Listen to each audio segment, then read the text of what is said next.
आपण माने mutual fund रे इन्वेस्टमेंट करूछंती किंतु किछ भूल करूछंती कि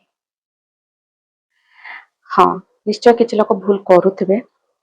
से मानक पे वीडियो रेगुलर प्लान रे ब्रोकर कमिशन थाए माने आपण मानक लाभ रे एक अंश से माने नै जानती मात्र 1% मध्य जदि लागिवो कमिशन ताले 10 वर्ष रे 1 लाख टंका भी हे पारे ए होची तफात डायरेक्ट प्लान रे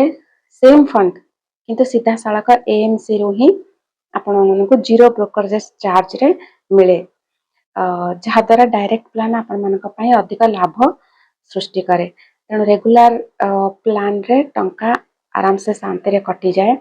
आउ तेणु परवर्ती थर म्यूचुअल फंड रे इन्वेस्टमेंट करिया को जदि जाउछंती ताहले चयन करंतु डायरेक्ट प्लान आउ जदि ए विषय और डिटेल्स जानिया पई चाहउछंती ताले मते कमेंट करी जणांतु मु सेपरेट वीडियो आनिबी आउ हमर ऊपर से चैनल को स्मार्ट इन्वेस्ट सेव मोर माने हेला संचय हेउछि समृद्धिर प्रथम पाद जेपरि संग्राम केसरी कहिथिले काम कर भाबी भाबी रहिले माटी भी मिलिबो नै तेनो आजिठु ही आपण माने करंतु सठिक इन्वेस्टमेंट भविष्य आप हेबा आपनक हाथ रे तो फिर को सब्सक्राइब करंतु रहउछि जय जगन्नाथ।